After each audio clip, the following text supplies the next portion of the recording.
Welcome back, y'all. This is another episode of Tales from the Ferry. If you're new here, I'm your host, Tanner Bell, telling you real life hauntings, creepy horror stories, and dreams so fucked up that Satan's ballsack doesn't even dare to touch. Okay, so tonight we're going to talk about. It is an urban legend, but it's also a ritual. So, this should be fun. And some people play it as a game, and we're not talking about Mario Kart, bitch. Like, we're talking about, like, satanic pagan shit. The kind of shit people on Reddit dare each other to do and then wonder why their house smells like sulfur and their grandma's in the corner speaking Latin. So, think of it as like hide and seek, but with Satan. And except instead of like losing your soul, well, actually, yeah, you are losing. So, yeah, you are losing your soul in this. So, buckle up now because if you ever wanted to know how to ruin your life with just a piece of paper, a candle, and a little drop of blood, this one's for you. This is called the Midnight Game.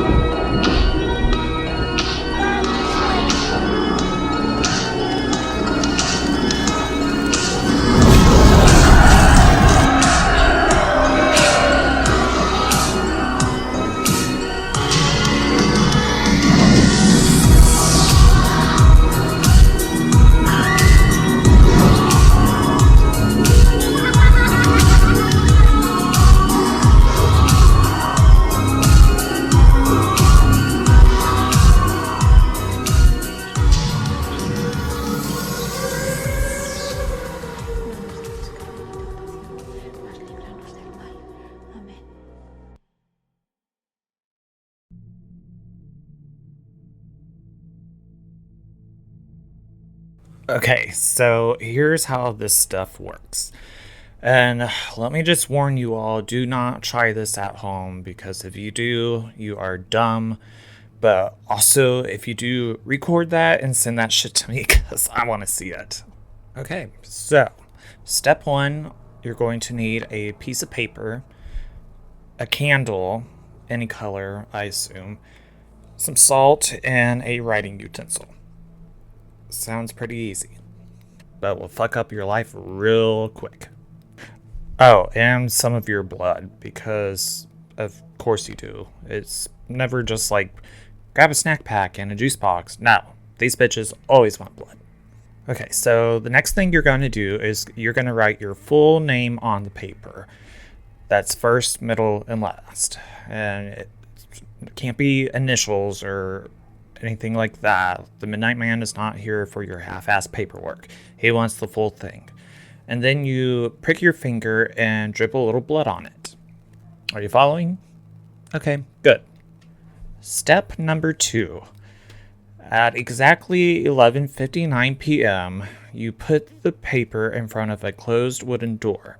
And it has to be wood, apparently. I guess demons are picky about materials. Like, he's not gonna walk through metal, but wood, oh, fuck yeah, that's his kink. Okay, so step number 3, you're going to light your candle, and then you're going to knock 22 times on the door. And yes, it has to be 22, not 21, not 23. If you lose count, just pack it up and go to bed, because you're about to get dragged anyways. And your final knock has to be exactly at midnight.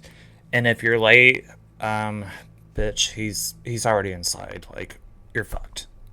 Okay, so step number 4 is you're going to open the door, blow out the candle, and then close it. And that's it.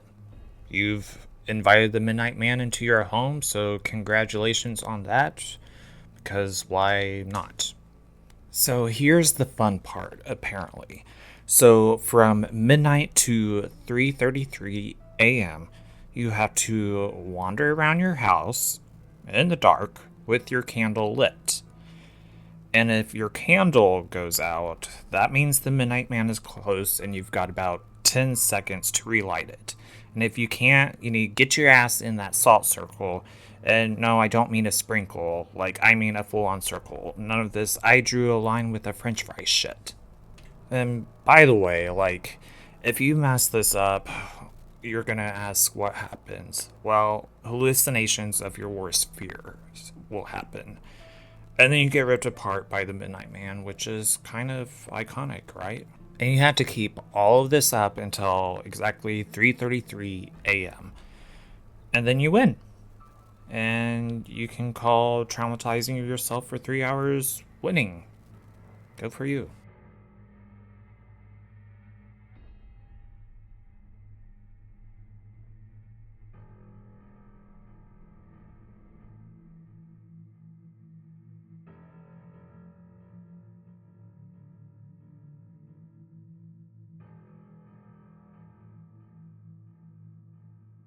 Okay, so let's be real. Like, who in the right mind is going to be playing this?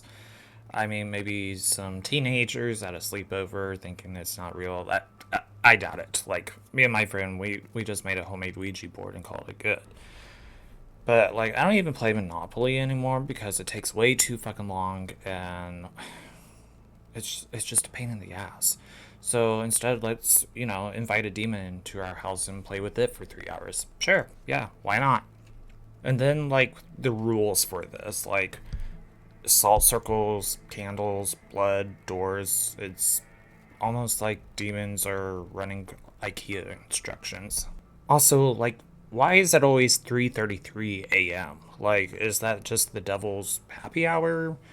Because if so, that tracks. I've seen what y'all look like at Taco Bell at 3 a.m. It's the same energy. And here's my favorite part. People online swear they've tried this. Whole ass YouTube videos of kids running around with candles, screaming when the lights flicker. And I'm like, y'all didn't summon the Midnight Man. You summoned a power surge. Pay your fucking electric bill.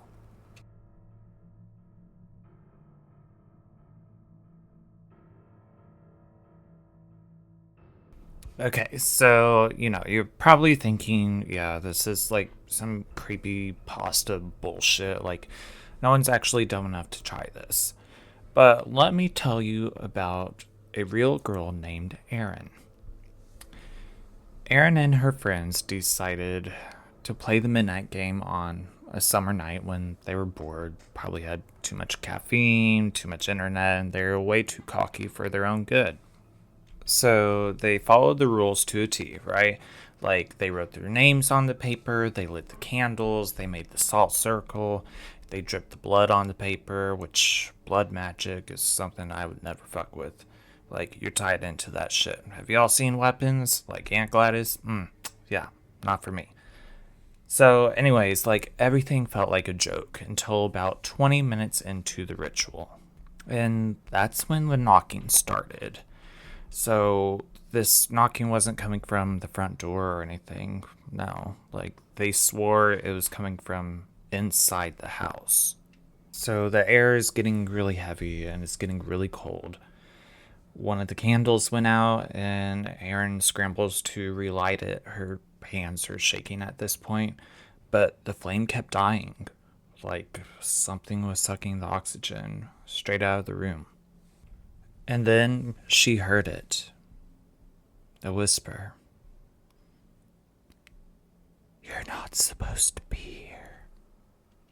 So Erin, she's fucking, shit's scared out of her, and she fucking bolts. She says, fuck this salt circle, and she runs out of the house. Candles crash into the floor, and her friends are following right behind her, screaming into the night. By the next morning, they swore it was just hysteria. Except Erin had scratches. Not just like little teeny scratches, like deep scratches. 3 long red marks raked down her back like claws. And she swears to this day she never felt them happen.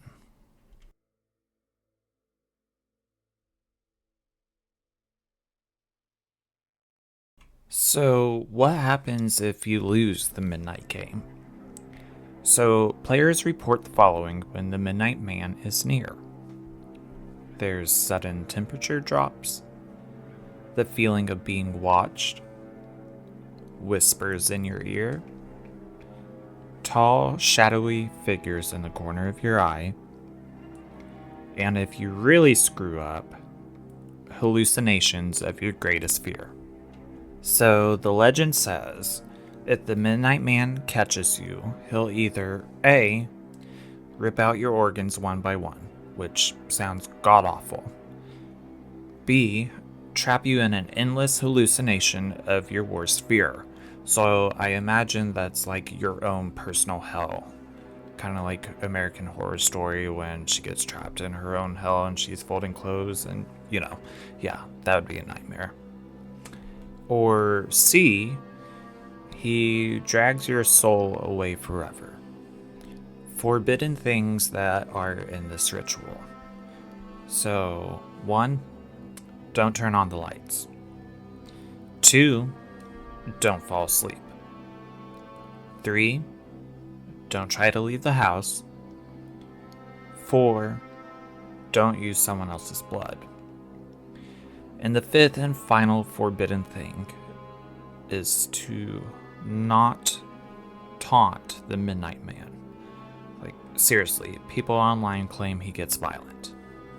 I mean, if he's planning on ripping your organs out, yeah, assume he is a very violent entity, demon, whatever the fuck it is. The Midnight Game is said to come from old pagan ritual used as punishment for people who broke sacred rules. The idea was to summon the Midnight Man, a shadowy entity, and force the offender to play hide and seek with him until 3:33 a.m. If they survived the night, they were spared. If not, well, nobody really talks about what happened to the losers.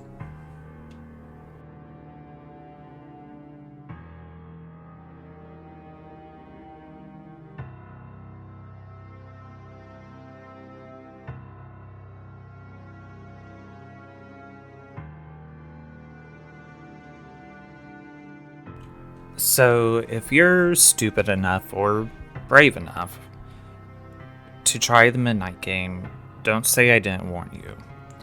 Remember the rules. Never leave the circle of salt. Never let your candle blow out. And never ever let the Midnight Man touch you. Because if you do, well, maybe you'll end up as the next urban legend I get to tell. But hey, you survived this episode, so that's something, right? Thanks again for listening to Tales from the Fairy. I'm your host, Tanner Bell, and you know the drill. Like, follow, subscribe, leave me a filthy little review, and tell your friends you've got a fairy who whispers nightmares into your ear every week. Stay safe, stay vigilant, stay salty. And if you hear knocking at your door after midnight tonight, maybe just ignore it. Good night, y'all. Sleep if you can.